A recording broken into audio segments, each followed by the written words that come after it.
तर पहिला चाहिँ एकदम डेन्जर थियो क्या यो जङ्गल चाहिँ। अनि एकदम खुसी लाग्यो तिमीलाई? गुड मर्निङ सबैजनालाई। र म चाहिँ उठिसकेर नि मुख धोएर नि एक्सर्साइज गरेर आएको। म चाहिँ एक्सर्साइज गरि पनि सकेँ। र आजको दिन चाहिँ कस्तो हुन्छ रहेछ भनेर। तर अहिले चाहिँ मौसमहरू पनि धुम्म भइरहेको रहेछ, पानी चाहिँ पुरै चाहिँ उसोहरू जस्तो लागेको छ पुरै। अनि हेर्न सक्नुहुन्छ यतातिर है, पुरा यस्तो धुम्म भइरहेछ। अनि यो जङ्गलमा चाहिँ यत्रो ठुलो जङ्गलमा चाहिँ पहिला म सानोमा पुरै बाख्रा चराउँथ्यो, अहिले चाहिँ यस्तो खालको भएको रहेछ। तर पहिला चाहिँ एकदम डेन्जर थियो क्या यो जङ्गल चाहिँ। यतिर बाघहरू आउँछ भनेर सुनेको थियो। पहिला हात्ती चाहिँ आएको, हात्ती आउँदा चाहिँ यहाँ मान्छे 10जना कतिजना मारिसकेको थियो। त्यतिखेर हामी चाहिँ माथिबाट थियो, यताबाट थिएन। यता नजिक हुँदा सब मार्दैछ मान्छेहरू। अनि यता चाहिँ यो ठुलो एकदम ठुलो जङ्गल हो क्या यो चाहिँ। अहिले चाहिँ फेरि मलाई डर लाग्छ। पहिला सानोमा चाहिँ पुरै हिँडेको थियो, त्यो चाहिँ मतलब हुँदैन नि त। अहिले चाहिँ अब अलिक डर हुँदो रहेछ कि यत्रो ठुलो अहिले पो यस्तो खालको देखेको, नत्र एकदम ठुलो न ठुलो धुम्म भएर हुन्छ। र अनि आज म चाहिँ भन्ने ठाउँमा चाहिँ जान लागेको। अब खानापिन भएर हुन्छ होला सायद।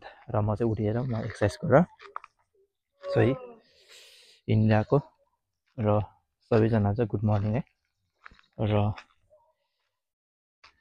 त्यहीँ पुगेपछि म हजुरहरूलाई भ्लग बनाउनेछु। अहिले कति आजको दिनमा के हुन्छ हजुरहरूलाई म देखाउनेछु। र यो चाहिँ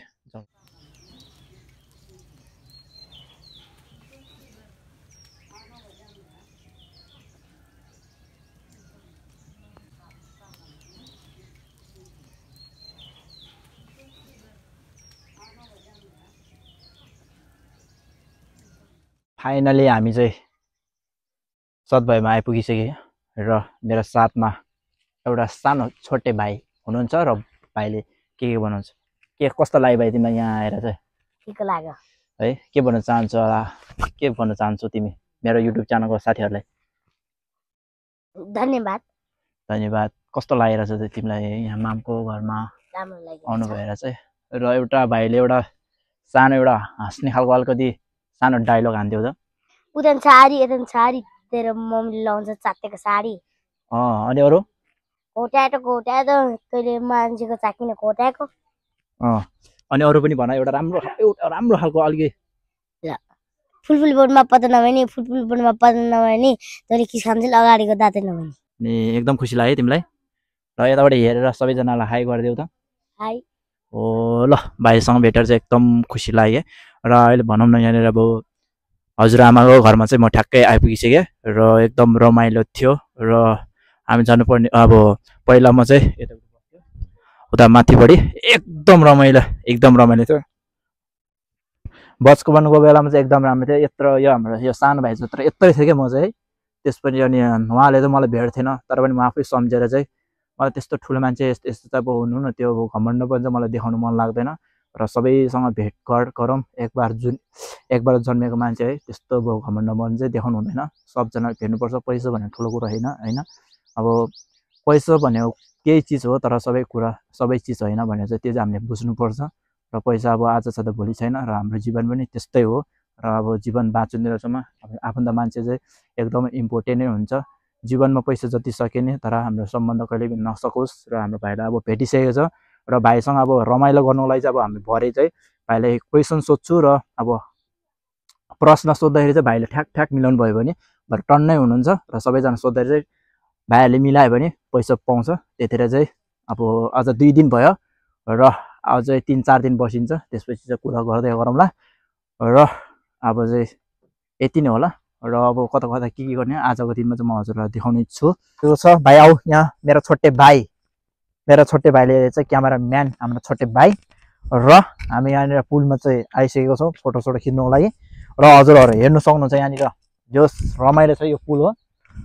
र हेर्नुभयो होला यस्तो पुल। यहाँ देखो भाइ, छोटे भाइ, मेरो छोटे भाइ, पुल यो हो। पुल एकदम खतरनाक दामी।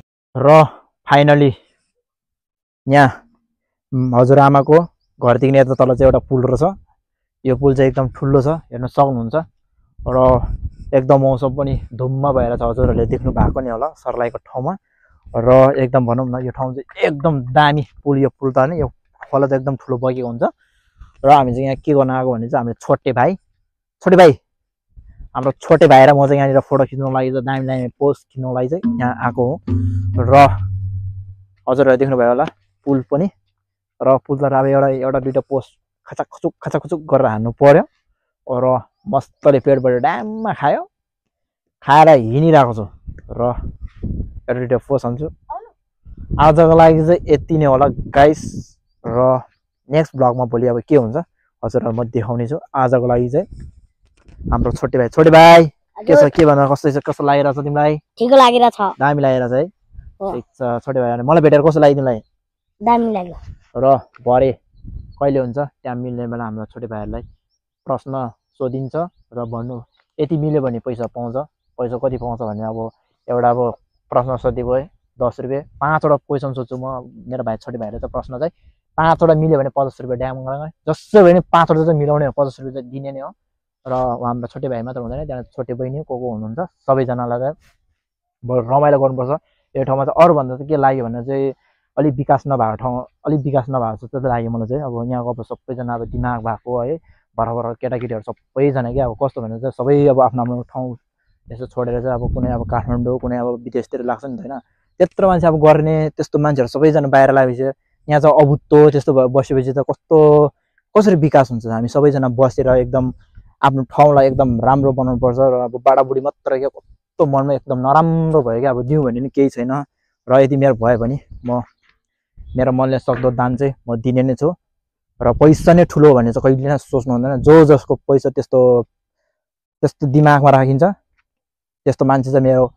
साथी हुनु सक्दैन र अरू भने कस्तो भन्नाले चाहिँ साथी अब कस्तो खालको भने दुःख सह गर्नेलाई र पैसा नै ठुलो भनेर चाहिँ कहिले नै सोच्नु हुँदैन हामीले चाहिँ र पैसा चाहिन्छ कुन चाहिँ पैसा केही चिज हो सबै कुरो होइन नि त त्यो नै बुझ्नु पर्यो र मैले कतिजनाले भेटेको हुन्छु र म बाँचिन्जेलसम्म चाहिँ अहिलेसम्म सानोदेखिको छोटेदेखि अहिले अग्लो भएको छु र सबैजनालाई भेटेको छु र मेरो फाइनली अब त्यति नै होला सायद अलिअलि मात्र होला र म सधैँ चाहिँ अब आउनु सकिँदैन र यस्तो अब यति नै होला सबैजनालाई गफ लडा जस्तो हुन्छ होला र मनमा दायाँ माया भनेर चाहिँ हुनैपर्छ एउटा मान्छे भएपछि एउटा जनावर जस्तो हुनु हुँदैन एकदम राम्रो सोच भएको चाहिँ हुनुपर्छ सरसहयोग भनेको हाम्रो कस्तो भने चाहिँ हामी एउटा अब टोल भइसकेपछि एउटा छिमेकी भइसक्यो एकअर्कामा सहयोग र एकदम मिल्ने चाहिँ हुनुपर्छ एकअर्कामा रिस डाहा त्यस्तो लाग्यो भने चाहिँ कहिले पनि उँभो लाग्दैन मैले त्यही भन्न चाहन्छु र सबैजनाले मेरो जसले हेर्नुहुन्छ एकदम माया र साथ सपोर्ट गरिदिनु होला र 1 सब्सक्राइब गर्ने बित्तिकै मेरो अलिकति मन पनि हौसला राम्रो हुनेछ र हजुर पनि अझै राम्रो बनाउने कोसिस चाहिँ जारी नै रहनेछु म नमर्नेसम्म चाहिँ म बनाउने छु र त्यही भन्न चाहन्छु सबैजना माया गरिदिनु होला भन्न चाहन्छु र सबैजनालाई आफ्नो आफ्नो ठाउँमा चाहिँ विदेशमा गएर हुँदैन विदेशमा नजानु भन्ने कुरो होइन जानुपर्छ सिक्नुपर्छ सबै गर्नुपर्छ विदेशमा पैसा मात्र कमाएर हुँदैन पैसा कमाउँछ आज छैन त आज छ त भोलि हुँदैन त्यस्तो हुन्छ कि पैसा भनिन्छ पैसा भनेको कुरा चाहिँ आउनु ढिलो हो जानु छिटो हो त्यही भएर सिक्नु होला र आफ्नो